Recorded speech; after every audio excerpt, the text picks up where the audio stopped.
चलो तो कल पढ़ लिए थे structural isomers and structural isomerism. छोटा सा टॉपिक था, कल के वीडियो में मैं बोल रहा था कि वो आप लोगों को 10th में वैसे में भी सिर्फ नाम का पढ़ना था, बट वो पढ़ते पढ़ते टॉपिक थोड़ा दूर चला गया, उतना नहीं पढ़ना था एक्चुअली, थोड़ा सा बस जानना था स्ट्रक्चरल आइसोमर्स किसको कहते हैं। जो लोग साइंस ऑप्ट करेंगे, types of isomer, geometrical, optical, बहुत सारे टाइप का है, वो आप लोग सीनियर क्लास में पढ़ेंगे। थोड़ा सा बस पढ़ना था बट हम लोग पढ़ लिए। और कोविड लेकर के सिलेबस थोड़ा कम किया है, नहीं तो वो स्ट्रक्चरल आइसोमर्स कल जो आप लोग बनाए थे पेंटेन का, वो तो बोर्ड्स के एग्जाम में भी कई बार आया हुआ है ना, तो थोड़ा अच्छा टॉपिक था बट उतना नहीं पढ़ना था जितना कल पढ़ ली, थोड़ा सा 10th क्लास में हमें जानना था। ठीक है, तो अब जो नेक्स्ट टॉपिक है तो हम लोग हाइड्रोकार्बन्स पर था, ऑर्गेनिक कंपाउंड से हाइड्रोकार्बन, हाइड्रोकार्बन में स्ट्रेट चेन में अल्केन, अल्कीन, अल्काइन पढ़ लिए है ना। अब थोड़ा सा आप लोगों को ऐसे साइक्लिक हाइड्रोकार्बन्स पढ़ना है, साइक्लिक हाइड्रोकार्बन्स, थोड़ा थोड़ा ये सब सिर्फ इंट्रोडक्शन टाइप का पढ़ना है क्लास 10th में, साइक्लिक हाइड्रोकार्बन्स। ठीक है, अच्छा मैं कल भी आप लोग में से नोटिस करा था, कुछ बच्चे थोड़ा ट्राई कर रहे थे कि आगे का भी जान जाए, क्या है आगे का जानिए, बहुत अच्छी बात है, बट केमिस्ट्री बायोलॉजी में आपको क्लास के हिसाब से ही आगे का पता चलेगा। ऐसा हो नहीं सकता कि आप 12th का ऑर्गेनिक केमिस्ट्री 10th के ही ऑर्गेनिक केमिस्ट्री में पढ़ लें, संभव नहीं है।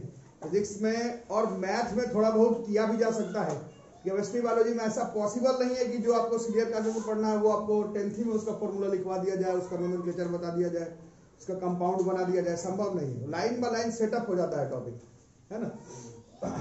जैसे कि ये साइक्लिक हाइड्रोकार्बन्स, ये जो लोग आप लोग के भैया दीदी लोग क्लास 11 12 में है उन लोग बताएंगे आपको, 12th क्लास में ये पूरा चैप्टर है साइक्लिक हाइड्रोकार्बन्स, 10th क्लास में ये सिर्फ एक टॉपिक है, तो दोनों चीज में तो अंतर होगा ही, है ना। अभी आपको सिर्फ जानना है, जानना ये है कि हाइड्रोकार्बन्स आप लोग 2 दिन पहले बना रहे थे, कैसा बना थे, स्ट्रेट चेन में बना रहे थे, वो था सैचुरेटेड और अनसैचुरेटेड, वो था अल्केन, अल्कीन, अल्काइन। जरूरी नहीं है वो जो आप स्ट्रेट चेन में बना रहे थे वो साइक्लिक क्लोज्ड चेन में भी हो सकता है। ठीक है, तो हाइड्रो का नाम से ही पता चल रहा, हाइड्रोकार्बन्स है, साइक्लिक है, मतलब क्लोज चेन में हाइड्रोकार्बन्स को जब हम लोग अरेंज करते हैं तो जो कंपाउंड्स फॉर्म होता है उसको हम लोग साइक्लिक हाइड्रोकार्बन्स कहते हैं। ठीक है, जैसे स्ट्रेट चेन हाइड्रोकार्बन 2 तरह का होता है, सैचुरेटेड, अनसैचुरेटेड, ये साइक्लिक हाइड्रोकार्बन्स भी 2 तरह का हो सकता है। 10th में सिर्फ नाम का पढ़ना है, पूरा नहीं पढ़ना है। ठीक है, तो ये भी इस तरह से हो सकता है, सैचुरेटेड साइक्लिक हाइड्रोकार्बन्स, और ये भी हो सकता है हमारा किस तरह से, ये भी हो सकता है अनसैचुरेटेड साइक्लिक हाइड्रोकार्बन्स। सही मैं बता था, जो लोग ऑनलाइन भी पढ़ रहे हैं या फिर जो लोग आप लोग ऑफलाइन भी पढ़ रहे हैं, इस साल तो आप लोग में से बहुत लोगों को ऑनलाइन बहुत सारा चीज पता लगाने का तरीका पता चल गया, जैसे नहीं पता लगता है तो इंटरनेट वगैरह से आंसर खोज लेते हो। इसमें नहीं होगा, जैसे आपको लगेगा कि ये टॉपिक थोड़ा सा हुआ, आगे वाला जो है वो भी अभी पढ़ लेते हैं, वो तुमको इंटरनेट से भी नहीं पता चलेगा, है ना, क्योंकि सिलेबस फॉर्म इस तरह से किया गया है। 10th के बाद की ऑर्गेनिक केमिस्ट्री आपको 11th में पढ़ना है, 11th में बहुत सारा टॉपिक मिलेगा, उसके बाद वाला हाइड्रोकार्बन्स आपको 12th में पढ़ना है। जैसा होता नहीं फिजिक्स में कोई क्वेश्चन पढ़ रहा है, आंसर नहीं आया, नेट पे देखे आंसर पता चल गया, इसमें नहीं होगा कि हमसे नहीं हो रहा अनसैचुरेटेड साइक्लिक हाइड्रोकार्बन्स। 10th में एक ही एग्जांपल है, पूरा अनसैचुरेटेड इंटरनेट पर खोज कर लिख ले, नहीं हो पाएगा। तो आपको पहले 11th में पढ़ना है ऑर्गेनिक केमिस्ट्री, उसमें से बहुत सारा चीज सेटअप होगा, फिर वो कनेक्ट होगा फिर 12th का हाइड्रोकार्बन से। बातें समझ में आ रहा है मैं क्या बोलूं, है ना। ये ऑर्गेनिक केमिस्ट्री से मैं पहले दिन ही बताया था, ऑर्गेनिक केमिस्ट्री केमिस्ट्री का एक पोर्शन है, पूरा जितना आप केमिस्ट्री अपना करियर में पढ़ेंगे उसका 1/3, मतलब पूरा 11th का 3 साढ़े 3 महीना जो लोग साइंस ऑफ करेंगे, 12th में 4 साढ़े 4 महीना, मतलब 8 महीना जो आप लोग 11 12 में पढ़ेंगे, वो 3 दिन में अगर आप सोचेंगे कि 10th क्लास में लिखवा दिया जाए तो ये पॉसिबल नहीं है। ऐसा नहीं कि यहाँ पर जो टॉपिक आपको एग्जाम्पल लिख के छोड़ दिया जाएगा, आप नेट से खोज करके 4 और लिख लेंगे, वो भी नहीं हो पाएगा, वो line by line he setup होगा क्लास के हिसाब से। ठीक है, तो वो चीज आप लोग समझिए और धीरे धीरे एनालाइज करिए। तो नाम से ही पता चल रहा है हाइड्रोकार्बन 2 तरह का हो सकता है, स्ट्रेट चेन और साइक्लिक, और साइक्लिक हाइड्रोकार्बन फिर 2 तरह का हो सकता है, सैचुरेटेड और अनसैचुरेटेड साइक्लिक हाइड्रोकार्बन्स। तो सैचुरेटेड का मतलब सिंगल बॉन्ड, साइक्लिक का मतलब स्ट्रक्चर जो है वो क्लोज होना चाहिए, हाइड्रोकार्बन मतलब क्या क्या होना चाहिए, कार्बन होना चाहिए और हाइड्रोजन होना चाहिए। अब इसमें थोड़ा सा मैथ्स का कॉन्सेप्ट लगाएंगे फिगर को क्लोज करना है, क्लोज पॉलीगॉन के लिए कम से कम कितना साइड चाहिए होता है? 3। इसका मतलब है कि 2 साइड पर साइक्लिक हाइड्रोकार्बन सैचुरेटेड फॉर्म में बन ही नहीं सकता। कम से कम कितने का बनेगा? 3 का। तो 3 कार्बन का सैचुरेटेड साइक्लिक हाइड्रोकार्बन इस तरह से फॉर्म होगा। कार्बन अरे समझ में। और क्योंकि सैचुरेटेड है तो कितना बॉन्ड लगा सकते हैं यहाँ पर? सिंगल। यही कल आप लोग पूछ रहे थे इस केस के बीच में बॉन्ड लगा दो, तो लगा दो। ठीक है। आप यहाँ पर हाइड्रोकार्बन वर्ड लिखा हुआ है, इसका मतलब क्या हुआ कि 2 वैलेंसी गया है, कितना बाकी है इसका? और वो क्योंकि हाइड्रोकार्बन पर है तो ये दोनों में घुसेगा कौन? सिर्फ हाइड्रोजन, और तुम्हारे पास कोई ऑप्शन नहीं। यहाँ पर भी 2 गया, कितना बाकी रह गया? और यहाँ पर भी 2 गया और 2 बाकी रह गया, तो यहाँ पर 2 और यहाँ पर भी हाइड्रोजन ही लगा सकते हो, यहाँ पर भी हाइड्रोजन ही लगा सकते हो। सो गिनोगे, दिस विल बी C3H6 और इसका नाम हो जाएगा साइक्लो। 3 कार्बन का स्ट्रेट चेन वाले को क्या कहते थे? प्रोपेन था ना, जैसे साइक्लो प्रोपेन, ये इसका यूपैक हो जाएगा। This is how saturated cyclic hydrocarbons are form. थोड़ा सा बस 10th क्लास में दिया हुआ है कि जरूरी नहीं है कि कार्बन कंपाउंड्स हाइड्रोकार्बन स्ट्रेट में ही हो, क्लोज भी हो सकता है। कैसे, क्या, क्यों, किस लिए, कितने तरह का, उसके लिए साइंस ऑफ करिए। आगे जो लोग पढ़ेंगे इसके बारे में और भी आपको बताया जाएगा। ठीक है। वैसे बस इसको आगे अगर खींचा जाए तो ये 3 कार्बन का हो गया। इसके बाद कितने का बनेगा? आ जाएगा। तो 4 कार्बन का ऐसे स्क्वायर टाइप का बना लो जैसे मैथ्स में बनाते हैं। ठीक है। कितना बॉन्ड गया इसका? 2 गया। कितना बाकी रहा? 2। इसका 2 गया तो 2, इसका 2 गया तो 2, इसका 2 गया तो 2।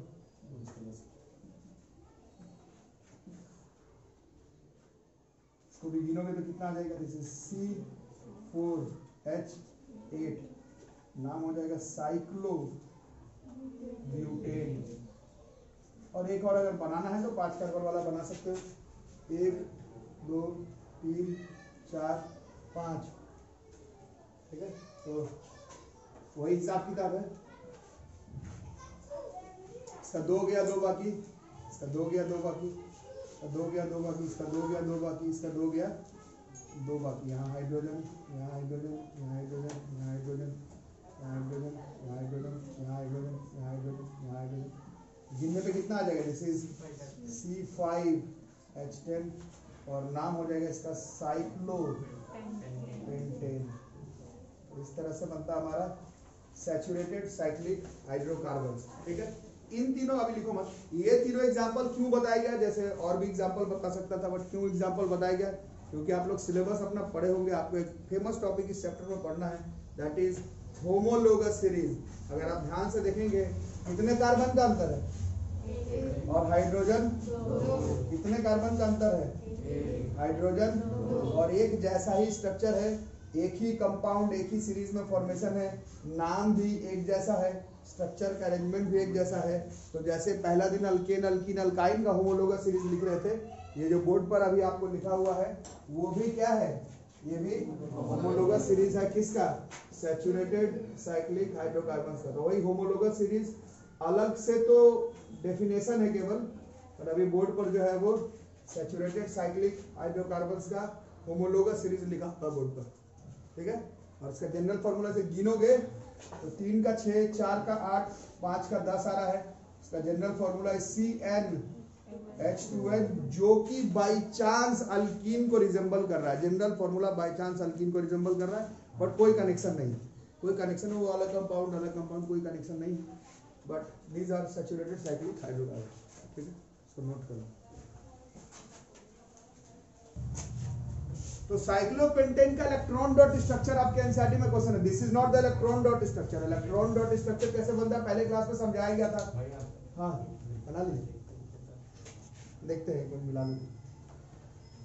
साइक्लोपेंटेन का इलेक्ट्रॉन डॉट स्ट्रक्चर, उसके लिए पहले यही वाला स्ट्रक्चर एक बार बना लिया जाता है। इसको ये क्लियर रखने पे ठीक रहता है। बातें मत करो यार, इतना बातें तो चना खा के आ गया, घोड़ा जैसा बात करो। तो इलेक्ट्रॉन डॉट स्ट्रक्चर बनाना कैसे बनेगा, यही से देख के कर लेते हैं। 1 2 ऊपर छोड़ देंगे और 1 2 को यहाँ छोड़ देंगे। ठीक है। फिर एक और ऐसा कार्बन रखेंगे, इसमें 1 यहाँ रख देंगे एक नीचे, इसी को देख देख के बना देना है। 2 इधर रख लेंगे, इसके पास एक यहाँ रख लेंगे, एक यहाँ। यही प्रैक्टिस है, ये याद रहेगा तभी ये बनेगा 10th क्लास में। सीनियर क्लास में इसका उपाय बताया जाएगा, मतलब फेमस कंपाउंड का भी उपाय बताया जाएगा सीनियर क्लास में। ज्यादातर का तो ऐसे ही प्रैक्टिस से याद करके बना लेता हूँ। एक यहाँ, 2 यहाँ, एक यहाँ, फिर एक यहाँ, एक यहाँ, 2 यहाँ। तो हाइड्रोजन एक, बातें तो होती रहती है।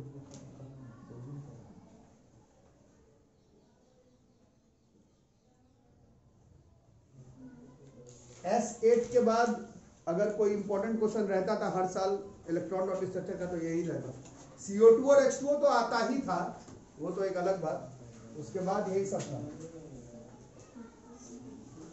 Electron dot structure CO2 H2O के बाद S8 का, और यही साइक्लोपेंटेन का। ये सब खूब आया बोर्ड से एग्जाम, क्योंकि सब डायरेक्ट एनसीईआरटी का क्वेश्चन है।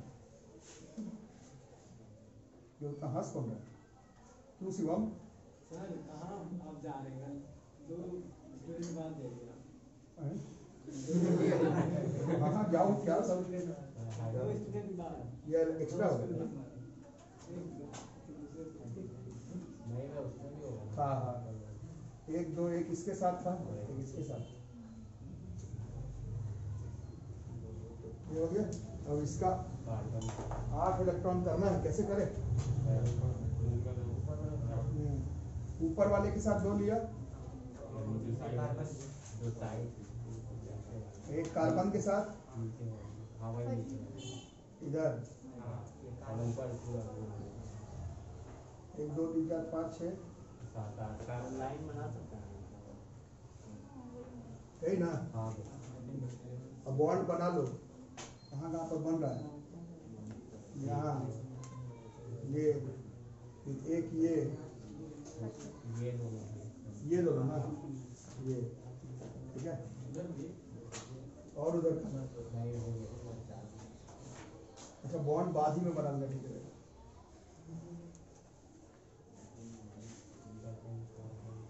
चलो हाइड्रोजन का तो हुआ पड़ा है, कार्बन का ही करना है ना। इस कार्बन का हो गया, इसका बताओ। 1 2 3 4 5 6 7 8, यही ना? 1 2 3 4 5 6 7 8। इस कार्बन का 1 2 3 4 5 6 7 8, 1 2 3 4 5 6 7 8। इस कार्बन का 2 2 4 5 6 7 8, और ये चाहिए, ठीक है। और इसका 2 2 4 2 6 2 8, यही ना? ठीक है। तो आप चाहो तो ऐसे बॉन्ड दिखा दो। बॉन्ड तो यहाँ दिखाया ही हुआ था एक्चुअली, इसी का बहस कर दो।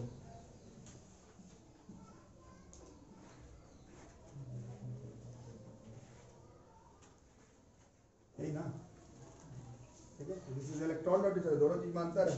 ये बन जाता है, इसमें थोड़ा सा एग्जाम में कभी कभी कंफ्यूजन हो जाता है, ध्यान से बनाना। क्या बॉन्ड दिखाना? नहीं जरूरी नहीं, ये अगर ठीक ठीक बनाया हो तो इधर ज्वाइन करके दिखाने की जरूरत नहीं। ये अगर सही सही दिखाया हो तो ये फिर इधर ज्वाइन करके दिखाने की जरूरत नहीं। वैसे तुमको जो कॉम्प्लिकेटेड स्ट्रक्चर में खुद ही ज्वाइन कर लेने में ठीक रहता, नहीं तो खुद ही कंफ्यूजन हो जाता है कौन इलेक्ट्रॉन कहाँ है ना। वो अपना ही कंफ्यूजन दूर करने के लिए ज्वाइन कर लेना बढ़िया रहता है, ठीक है। तो this is electron dot structure of cyclopentane, ठीक। इसको बना लो।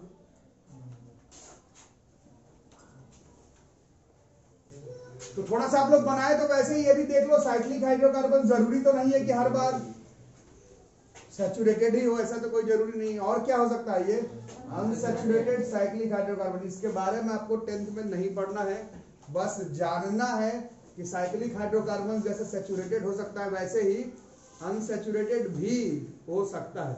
इसकी कहानी आपको आगे पढ़नी है। अभी सिर्फ 10th क्लास में इसका हमें डेफिनेशन देखना है। अनसैचुरेटेड साइक्लिक हाइड्रोकार्बन्स को हम लोग एरोमेटिक कंपाउंड्स कहते हैं। बहुत बार आया बोर्ड से एग्जाम में, एरोमेटिक कंपाउंड इसको कहते हैं। तो साइक्लिक हाइड्रोकार्बन्स अगर अनसैचुरेटेड हो जाए, अब अनसैचुरेटेड में कुछ भी हो सकता है, स्ट्रेट चेन वाला देख रहे थे तो वो एक पैटर्न पे था, double bond, triple bond, but उसमें भी बहुत कुछ हो सकता था जो कि हम लोग छोड़ दिए। हम लोग क्या किए, एक बार डबल बॉन्ड एक बार ट्रिपल बॉन्ड लगा करके छोड़ दिए। होने के लिए क्या हो सकता था, कई बार डबल बॉन्ड कई बार ट्रिपल बॉन्ड हो सकता था। इसमें तो और पेज है, साइक्लिक क्लोज हो रहा है तो ये किसी बहुत सारे तरीके से हो सकता है। इन सब की कहानी, ये भी आगे चैप्टर है आपका क्लास 12 में, टॉपिक नहीं है क्लास 12 में, this is a chapter aromatic compound, वहां पे पढ़िएगा जो लोग साइंस ऑफ करेंगे। अभी सिर्फ डेफिनेशन जानना है कि साइक्लिक हाइड्रोकार्बन्स अगर अनसैचुरेटेड हो जाए तो वैसे अनसैचुरेटेड साइक्लिक हाइड्रोकार्बन्स को हम लोग एरोमेटिक कंपाउंड्स कहते हैं। इसका एक एग्जांपल 10th क्लास के बुक में, मतलब हर साइड बुक में, अभी क्या पता है तुम नेट पर कहीं भी चेक कर लोगे 10th क्लास लेवल पर तुमको इसका एक ही एग्जांपल समझ में आएगा जो कि हर किताब में दिया हुआ है। इसका एक ही एग्जांपल दिया हुआ है, कुछ लोग बता रहे हैं इसका एग्जांपल, कुछ लोग बता रहे हैं इसका एग्जांपल है बेंजीन। ये इसका एग्जांपल है अनसैचुरेटेड साइक्लिक हाइड्रोकार्बन, एग्जांपल है बेंजीन। ठीक है, अब बेंजीन खुद का जैसे एरोमेटिक कंपाउंड तो बहुत दूर का बात है, भैया दीदी अगर 12th में है तो बताएंगे। बेंजीन खुद का एक चैप्टर है, टॉपिक नहीं क्लास 12th में। Benzene is a very very big chapter. ये पूरा टॉपिक ही काफी ज्यादा, मतलब कई ब्रांच लेते हुए आता है ना। ये ऐसा नहीं कि एक डेफिनेशन लिखे दो एग्जांपल लिखे आगे बढ़ गए, ये बहुत ब्रांच होते हुए, जैसे बार बार मैं बता रहा हूँ ऑर्गेनिक केमिस्ट्री पूरा केमिस्ट्री का एक पोर्शन है, एक चैप्टर नहीं। तो बहुत कुछ पढ़ना है, बहुत ब्रांच से होते हुए चैप्टर निकलेगा आगे। ठीक है, अभी सिर्फ डेफिनेशन देखना है। बेंजीन का स्ट्रक्चर भी कई तरह का होता है। एक स्ट्रक्चर जो 10th के बुक में दिया हुआ है वो ये है, दिस इज C6H6। ठीक है, इसमें एक बार सिंगल, एक बार डबल, एक बार सिंगल, एक बार डबल, एक बार सिंगल, एक बार डबल होता है। ये स्ट्रक्चर है बेंजीन का। जैसे इस कार्बन का कितना बॉन्ड गया है, 3 बॉन्ड गया हुआ है, कितना बॉन्ड बाकी है, इसका एक, इसका भी 3 गया, एक बाकी है, इसका एक, इसका एक, इसका एक, इसका एक, यहाँ हाइड्रोजन, यहाँ हाइड्रोजन, यहाँ हाइड्रोजन, यहाँ हाइड्रोजन, यहाँ हाइड्रोजन, यहाँ हाइड्रोजन, बेंजीन। इसका फॉर्मूला गिन के देखोगे तो आ रहा है C6H6। और इसका मैं कोई जनरल फॉर्मूला नहीं लिखवा सकता। क्यों नहीं लिखवा सकता, आप लोग समझ गए होंगे। डबल बॉन्ड है, ट्रिपल भी हो सकता था, एक सिंगल एक डबल, कहाँ डबल कहाँ सिंगल उसका भी कोई गारंटी नहीं है, वो भी बहुत तरीके से बनाना रहता है। तो ऐसा नहीं कि इसका एक मैं जनरल फॉर्मूला लिख लूँ, ऐसा नहीं कि इसका मैं होमोलोगस सीरीज करके अगला वाला लिख दूँ C7H7। अभी तक होमोलोगस सीरीज पढ़ रहे थे ना, एक C आगे H2 बता करके C7H8 लिख लो, ऐसा नहीं होगा क्योंकि ये बहुत ब्रांच से होते हुए आगे आपको निकालना है। ये सिर्फ डेफिनेशन बताया जा रहा है कि कुछ कंपाउंड्स, कुछ से ज्यादा कंपाउंड ऐसे भी होते हैं जो साइक्लिक भी है और अनसैचुरेटेड भी है। उसका एक एग्जांपल बेंजीन के फॉर्म में आप लोगों को पढ़ना है। ठीक है, सो यहां तक लिख लेंगे।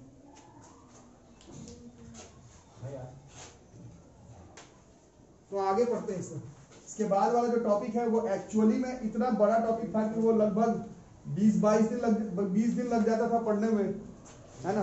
बट अभी आपके इस बार बोर्ड्स के सिलेबस से वैसे में भी उसको मतलब सिर्फ थोड़ा सा नाम के लिए ही है, होमोलोगस सीरीज पढ़ाना है, इसलिए थोड़ा सा आप लोगों को और पढ़ना पड़ेगा। तो ये टॉपिक पढ़ेंगे। कोविड का सिलेबस नहीं होता तो ये आपके पूरे 10th क्लास का साइंस का सबसे इंपॉर्टेंट टॉपिक होता है, फिजिक्स केमिस्ट्री बायोलॉजी मिला के जो टॉपिक अभी पढ़ा हुआ है। बट कोविड में जो आपका सिलेबस कट ऑफ किया गया, ये सिर्फ नाम का दिया हुआ, बस नाम का देकर के छोड़ दिया है। तो दिस इज फंक्शनल ग्रुप, पूरा कार्बन एंड इट्स कंपाउंड इसी पर बेस्ड होता है, पूरा ऑर्गेनिक केमिस्ट्री इसी पे बेस्ड होता है, फंक्शनल ग्रुप्स। इसको पहले इसको 5 तो आपके बुक में दिया हुआ है और 11 फंक्शनल ग्रुप, तो लगभग 20 दिन का लेक्चर इसमें चला जाता था हर साल। अब ये है नहीं आपके सिलेबस में इस साल के लिए, तो बस थोड़ा सा जो जानना है उतना बता के छोड़ दूंगा। ठीक है, बाकी फंक्शनल ग्रुप्स तो नाम से ही पता चल रहा है फंक्शनल ग्रुप्स। इसके बारे में आप थोड़ा सा डिस्कशन करेंगे। किताब निकाल लेंगे एक बार अपना एनसीईआरटी का, और निकालो पेज नंबर 66 का टेबल 4.3 को एक बार देख लो। पेज नंबर 66, क्या बुक ही नहीं खरीदे हो, ऐसा मत करो। पेज 66 निकाल लो, टेबल 4.3 निकाल लो। निकाल लिया हो गया है ना, वहां पर एक टेबल दिख रहा होगा, उस टेबल में फ्यू फंक्शनल ग्रुप्स का नाम लिखा हुआ। ठीक है, दुनिया भर का सारा फंक्शनल ग्रुप का नाम तो नहीं लिखा हुआ है, फ्यू फंक्शनल ग्रुप्स का नाम जरूर दिया हुआ वहां। ठीक है, तो पहले फंक्शनल ग्रुप क्या होता है उसको हम लोग समझ लेते। ठीक है, तो कल परसों पढ़े थे अल्काइल के बारे में, है ना। अल्काइल क्या था, अल्केन में से अगर एक हाइड्रोजन हटा हुआ रहा तो जो ग्रुप बना हुआ रहा उसको हम लोग अल्काइल कहते थे, था ना, ऐसे आर से डिनोट करते थे। ठीक है, और R के पास एक वैलेंसी खाली रहता था, ठीक है। कल सिर्फ इसका एक यूज पता चला नोमेनक्लेचर करने के, थोड़ा इथाइल मिथाइल करने, इतना छोटा काम तो नहीं ही होगा, वो तो तुम नोमेनक्लेचर करे थे, नोमेनक्लेचर तो दूसरे तरीके से भी कर लेते, उससे भी कर ले, इसका अलग काम है केमिस्ट्री में, ठीक है। अब देखो यहाँ पर नाम से ही पता चल रहा है ये अल्काइल है, एक बॉन्ड खाली है, तो ये तो ग्रुप है, कंपाउंड तो है नहीं, है ना, बट एक वैलेंसी खाली है, इसका मतलब क्या हो सकता है, ये जो अल्काइल है ये कुछ ऐसे एटम या ग्रुप ऑफ एटम के साथ कंबाइन कर सकता है और कंबाइन करके एक स्टेबल कंपाउंड का फॉर्मेशन कर सकता है। वो जो ग्रुप जिस उस कंपाउंड को जिस ग्रुप में हम लोग कहेंगे उस ग्रुप को हम लोग फंक्शनल ग्रुप्स कहते हैं, ठीक है। समझ में, बाउंसर चला गया, फिर से एक बार बता दो, ये अल्काइल है, अल्काइल के पास एक वैलेंसी खाली है, एक वैलेंसी खाली है तो ये रिएक्ट कर सकता है, कंबाइन कर सकता है, सारे के साथ एरा के साथ तो कर नहीं सकता, कुछ खास एटम्स या ग्रुप ऑफ एटम्स के साथ ये कंबाइन कर सकता है, और कंबाइन करने के बाद क्या करेगा, ये तो ग्रुप है, इसका कोई वैल्यू नहीं है, बट यहाँ पर वैलेंसी इसका कंप्लीट हो जाए किसी एटम या फिर ग्रुप ऑफ एटम के साथ, तो यहाँ पर क्या बनने लगेगा, यहाँ पर कंपाउंड बनने लगेगा। वो कंपाउंड अगर होमोलोगस पैटर्न को अगर फॉलो करता हुआ एक ग्रुप बनाए तो उस ग्रुप को ही हम लोग फंक्शनल ग्रुप कहेंगे, ठीक है, समझ में आ रहा है। फंक्शनल वर्ड क्यों, क्योंकि इसका तो कोई वैल्यू ही नहीं है, अभी इसका तो कोई वैल्यू नहीं है, इसका कल आप पढ़े थे, इसका इस्तेमाल नोमेनक्लेचर करने का, ये तो कोई काम थोड़ी हुआ केमिस्ट्री में, ठीक है, काम क्या है, इसका कोई वैल्यू नहीं है, बट जो एटम और ग्रुप ऑफ एटम इसके साथ जुड़ेगा, जुड़ते ही यहाँ पर क्या बना देगा, एक कंपाउंड बना देगा, तो वो जो एटम और ग्रुप ऑफ एटम है उसके वजह से ही ये कंपाउंड फॉर्म होगा, इस वजह से इस कंपाउंड को जो भी बनेगा जिस ग्रुप के अंतर्गत आएगा उसको हम लोग फंक्शनल ग्रुप कहते हैं। फंक्शनल तो इंग्लिश का वर्ड है, फंक्शनल का मतलब क्या हुआ, उसको यूजफुल बना देना, उसका कोई वैल्यू नहीं था, इस अल्काइल का कोई काम नहीं, इसमें एटम ग्रुप ऑफ एटम जुड़कर एक स्टेबल कंपाउंड का फॉर्मेशन करेगा, जो atom group of atom alkyl के साथ मिलकर के एक स्टेबल कंपाउंड का फॉर्मेशन कर जाए उसको हम लोग फंक्शनल ग्रुप कहते हैं, ठीक है। और उसका कई तरह का एग्जाम्पल हो सकता है, कुछ आपके बुक में 10th के क्लास में दिया होगा, ठीक है। कोविड लेकर के कम नहीं, आप कोविड छोड़ करके भी जो आपका एक्चुअल सिलेबस है उस हिसाब से भी अगर आप देखते हैं तो 5 फंक्शनल ग्रुप आपको अपने टेबल 4.3 में दिख रहा होगा, एक बार अगर ध्यान से देखते हैं, ठीक है। There are 5 functional groups, there are not 5 functional group, there are many functional groups, 5 have been mentioned in your class 10th NCERT book, ठीक है। तो फंक्शनल ग्रुप समझ में आया कुछ, ठीक है। पहले डेफिनेशन लिखो, पहले डेफिनेशन लिखो, नाचो मत, उसका डेफिनेशन लिखो, एन एटम और group of atom, an atom और group of atoms which makes an alkyl group, carbon compound,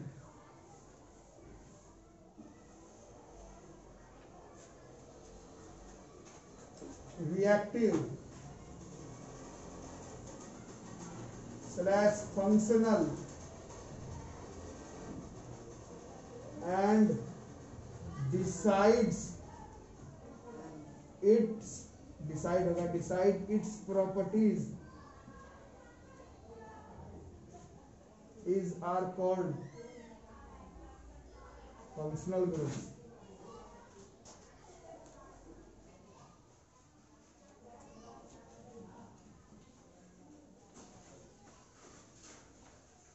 are से नहीं डिनोट करते, आर से तो अल्काइल को करते हैं, कल किए थे समझाने के लिए।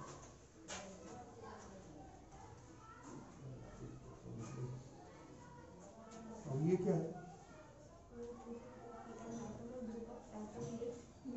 which makes होगा, an atom और group of atoms which makes an alkyl group में, ठीक नहीं है, an atom और group of atom which makes होगा। अच्छा देखो, मैं कल बताया था वीडियो में भी जो लोग देख रहे हैं, मैं अभी कॉपी देखा, अभी फिर अल्काइल लिखा हुआ है कॉपी में,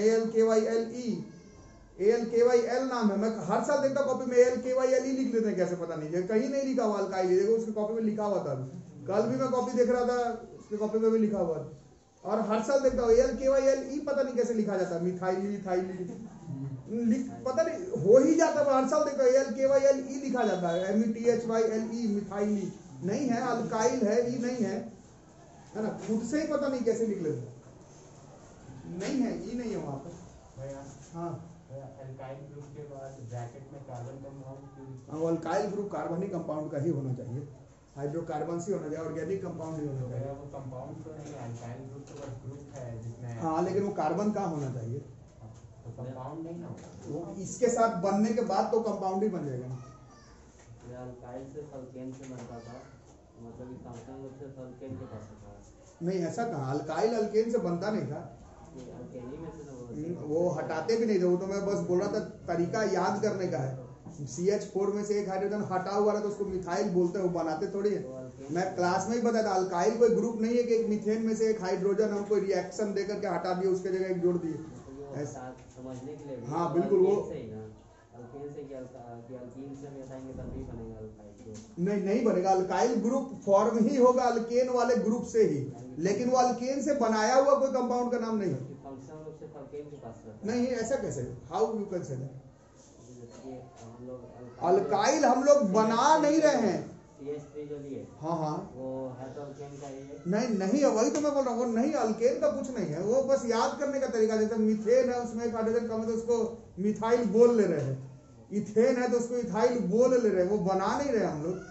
कोई अल्काइल ग्रुप हम लोग किसी अल्केन में से हाइड्रोजन को किसी केमिकल रिएक्शन से हटा करके अल्काइल ग्रुप का फॉर्मेशन नहीं हो रहा है, वो याद करने का तरीका है। मीथेन से मिथाइल, इथेन से इथाइल, है ना। अल्काइल जो रहता है हाँ वो अल्कीन अल्काइन वाले ग्रुप से नहीं बनेगा। उसमें बस सिंगल बॉन्ड ही रहता है। हाँ सिंगल बॉन्ड ही रहेगा। तो जो फंक्शनल ग्रुप बनेगा हाँ वो सब सिंगल बॉन्ड वाला ही रहेगा, बिल्कुल। अल्काइल ग्रुप को ही फंक्शनल करना है, ठीक है।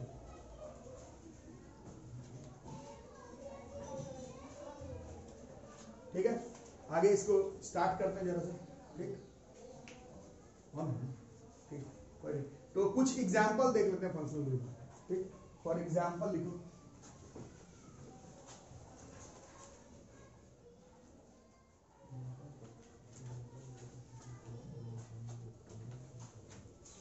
तो जैसे पहला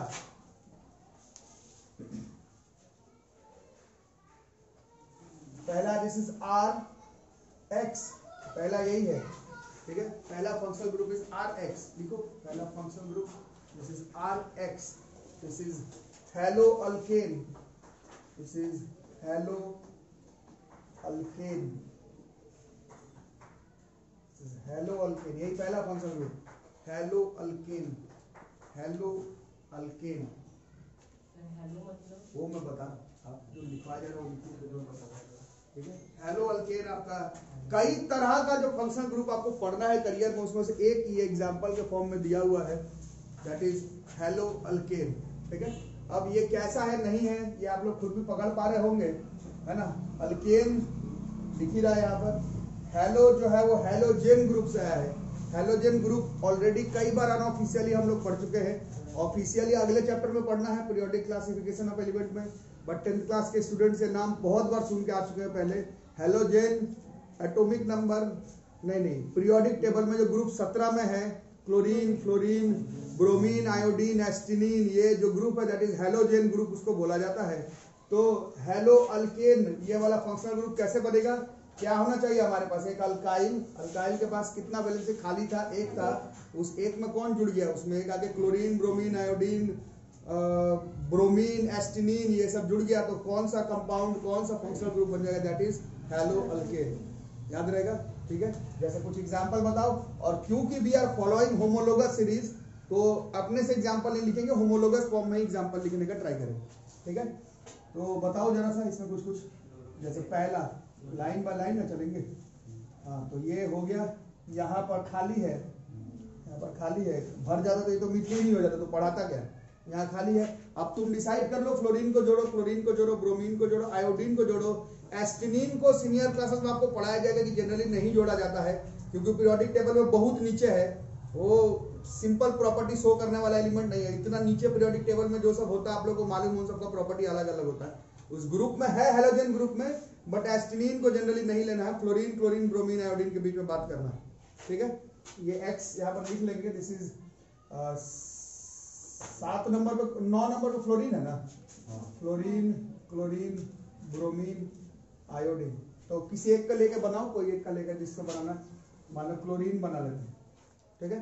तो ये हो गया, इसको गिन लो, इसका नाम क्या बैठ रहा है, CH3Cl, नाम नहीं, मॉलिक्यूलर फॉर्मूला CH3Cl, ठीक है। और इसका IUPAC, हाँ हेलो, तो क्लोरीन का हेलो क्या हो जाएगा, क्लोरो। और अल्केन है, एक कार्बन का अल्केन, नाम है मीथेन, दिस इज क्लोरोमीथेन,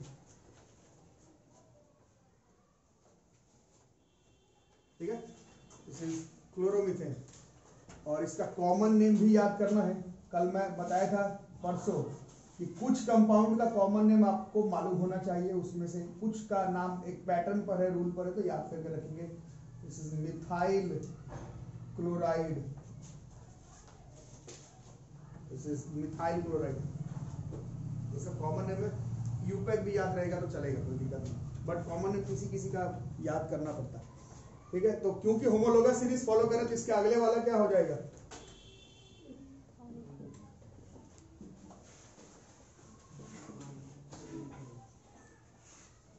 चाहो तो ब्रोमीन जोड़ सकते हो, ब्रोमीन जोड़ोगे तो क्या हो जाएगा, ब्रोमो, और चार कितने का, तीन, दो का, तो ब्रोमो इथेन हो जाता। बट क्लोरीन से लिख रहे हो तो क्लोरीन से, ब्रोमीन से होता तो ब्रोमो हो जाता, फ्लोरीन से होता तो फ्लोरो, और आयोडीन से होता तो आयोडो हो जाता। तो आपको कॉपी आप लोग बना रहे अलग अलग लिख सकते हो, एक फ्लोरीन का लिख लो, एक क्लोरीन का लिख लो, एक ब्रोमीन का लिख लो, मैं एक जैसा ही लिख रहा हूँ, तुमको चाहिए तो तुम अलग अलग का लिख सकते हो, एस्टिनिन नहीं है इसमें। तो बताओ गिन के, जैसे C2H5Cl है ना बस, यूपैक,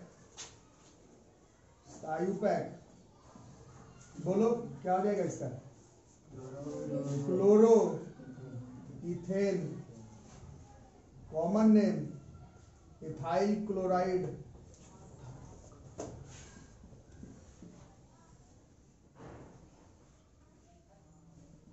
एक और बना के देख लो फटाफट, कितने कार्बन का, दो का हो गया है तो तीन का बना लो, इधर भी लगा सकते हो।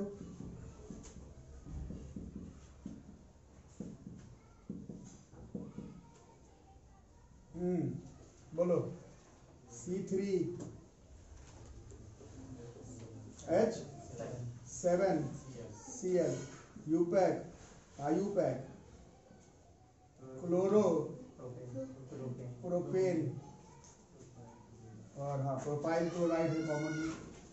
कभी कभी कॉमन नेम में भी पैटर्न है तो याद भी हो जाता है, वैसे सब नहीं करने का जरूरत है। Propyl chloride, fluoride, bromide, iodide, astatine को नहीं लेना है ही नहीं, बुक में नहीं लेने वाला बात ही नहीं है ना। वो होमोजेन, वो हेलोजन ग्रुप में आता जरूर है, बट फंक्शनल ग्रुप में एस्टिनिन लेकर के नहीं बनाता, ठीक है।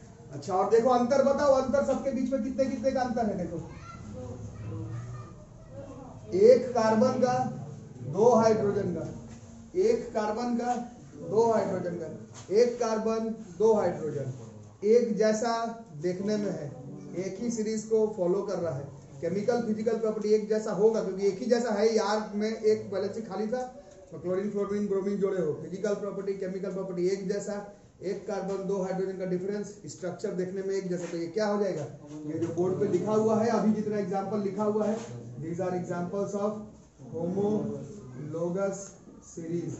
ये वर्ड बार बार आ रहा है तो इसको पकड़ करके रखेंगे, ठीक है। और बाकी इनमें से किसी का भी आप इलेक्ट्रॉन डॉट स्ट्रक्चर भी बना सकते हैं, ये याद रहेगा तो इलेक्ट्रॉन डॉट स्ट्रक्चर तो देख के बना ही लोगे, एक आध लोग को छोड़कर बाकी लोग को आ रहा होगा। यहाँ जानबूझ के कार्बन का एक ऐसे ही रखेंगे, इसी तरह से सेटअप करके रखेंगे कि ये वाला बन जाए, ये याद रहेगा तो इलेक्ट्रॉन डॉट स्ट्रक्चर बन जाएगा, ठीक है, इसको नोट कर लो। दूसरा एक फंक्शनल ग्रुप देखो, very famous functional group it is actually, ये बन गया ना दूसरा वाला फंक्शनल ग्रुप, दूसरा वाला फंक्शनल ग्रुप इज, कई तरह का फंक्शनल ग्रुप है, दूसरे में हम लोग 10th में पढ़ते हैं ROH, this is one of a famous functional group, नाम इज अल्कोहल,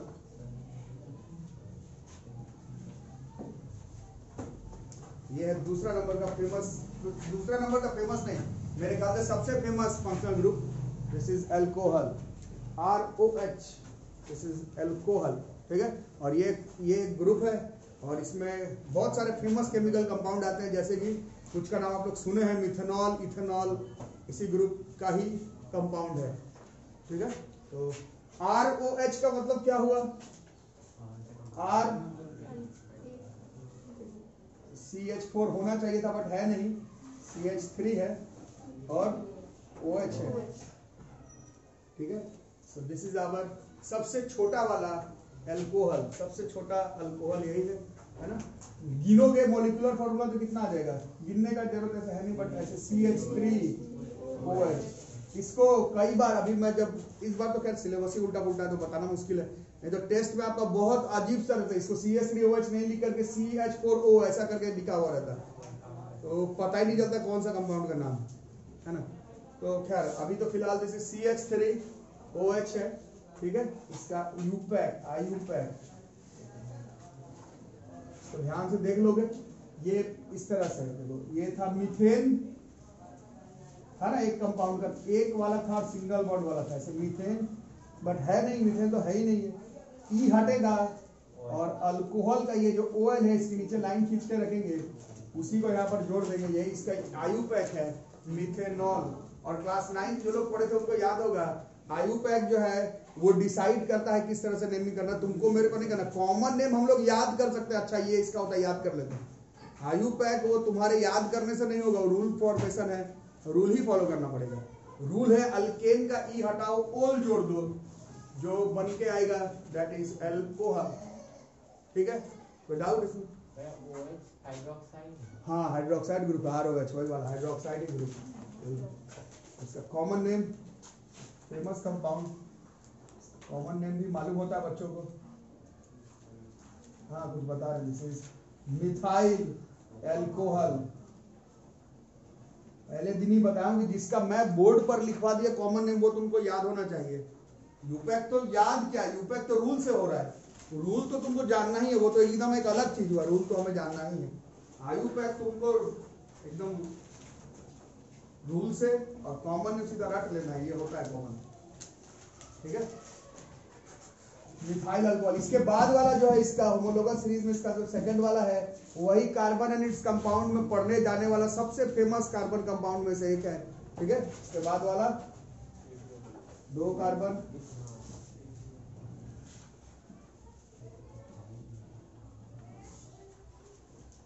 OH, ठीक है, नाम C2H5OH, नाम है इथेनॉल, नाम है कॉमन नेम इथाइल एल्कोहल, सब फेमस केमिकल कंपाउंड।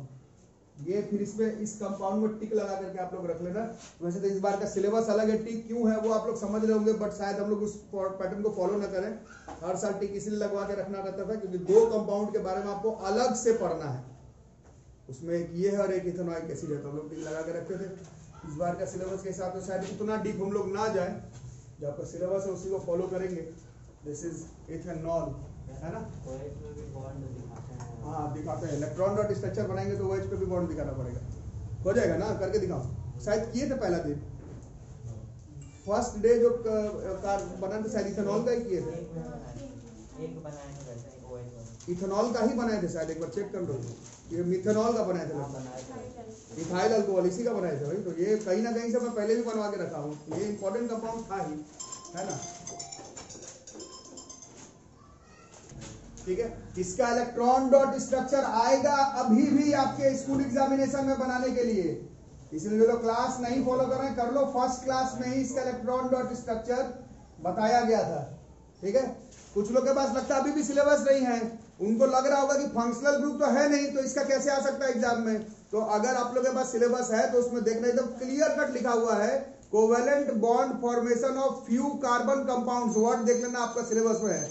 सिलेबस अगर आप लोग फॉलो किए हैं तो उसमें क्लियर कट लिखा हुआ है कि कोवेलेंट बॉन्ड बनाना है फ्यू कार्बन कंपाउंड्स का, इससे फेमस तो कोई कार्बन कंपाउंड ही नहीं है। CO2 है, उसके बाद तो यही है, तो ये इसका इलेक्ट्रॉन डॉट स्ट्रक्चर आपका इधर उधर कहीं ना कहीं से इथेनॉल का कोई ना कोई क्वेश्चन ऊपर नीचे आगे पीछे करके आ ही जाएगा, सब फेमस केमिकल कंपाउंड, ठीक है। और क्या फेमस बात है, जब इसको हम लोग अलग से इसको पढ़ नहीं रहे तो ऐसे क्लास में डिस्कशन कर लेते हैं, फेमस है इथाइल अल्कोहल।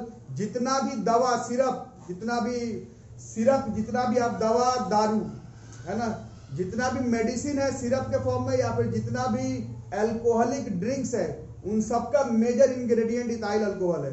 शराब बिना इथाइल अल्कोहल के नहीं बनता, किसी भी फॉर्म का हो।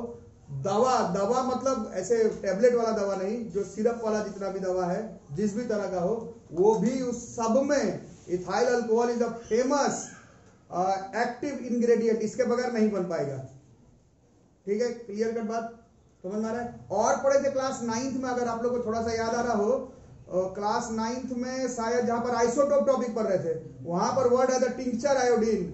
अरे था ना क्या टिंक्चर आयोडीन वहां पर वर्ड था, है ना। वहां पर भी आपको पता है कि टिंक्चर आयोडीन छोटे क्लास में भी शायद पढ़े होंगे। टिंक्चर आयोडीन जो अभी आप लोग डेटॉल और ये क्या बोलते हैं सेवलॉन वगैरह इस्तेमाल करते हैं, दुकान वगैरह में देखे होंगे। आज डेटॉल सेवलॉन से पहले ऐसे लाल कलर का मतलब जलता है हाथ में लगाने पर, है ना, डिटर्जेंट बीटाडीन में हम बोलते हैं उसको। ठीक है, मतलब ये सब में रहता है, डेटॉल सेवलॉन उसमें भी रहता है, ये रहता है। इसका इस्तेमाल टिंक्चर आयोडीन प्लस इसका क्या बोलते हैं उसको, इसका मिक्सचर बनाते सॉल्यूशन टिंक्चर आयोडीन। ये जो है वो सिर्फ पीने वाला दवा में ही नहीं, ये सब जो एंटीसेप्टिक टाइप का जितना भी आप दवा जानते हैं उसमें भी इसका इस्तेमाल होता है, और शराब में तो होता है। ऐसा कोई मतलब अल्कोहलिक ड्रिंक पॉसिबल नहीं है जो बिना इथेनॉल के बना हुआ रहे। ठीक है, तो इट्स अ फेमस कंपाउंड। अलग से शायद इसके बारे में ना पढ़ पाए हम लोग, इस बार सिलेबस आपका चेंज है, बट ये मालूम होना चाहिए, it's a very famous compound. ठीक है, मिथाइल अल्कोहल और इथाइल अल्कोहल, ये इथाइल अल्कोहल का तो हो गया। मिथाइल अल्कोहल का यूसेज है, मिथाइल अल्कोहल का यूज है, ये मिथेनॉल है। ऐसे तो बहुत सारा यूज है केमिस्ट्री में, बट एक जो आपके किताब में मेंशन किया गया था वो यही था कि ये जो इथेनॉल है ये हम लोग पी भी सकते हैं, और इसका इस्तेमाल हम लोग फ्यूल बनाने के लिए भी करते हैं। इथेनॉल वगैरह का इस्तेमाल हम लोग फ्यूल बनाने, it's a very famous fuel बनाने में भी हम लोग इसका इस्तेमाल करते हैं। समझ आ रहा है, फ्यूल के लिए भी इसका इस्तेमाल किया जाता है। तो होता क्या है कि लोग मंगवा लेते हैं गवर्नमेंट से कम दाम पे। आपको पढ़ना था ये, एक्चुअली में ये आपको पढ़ना था, इस बार शायद अलग से मैं लिखवाऊं नहीं, बट ऊपर से जान लो।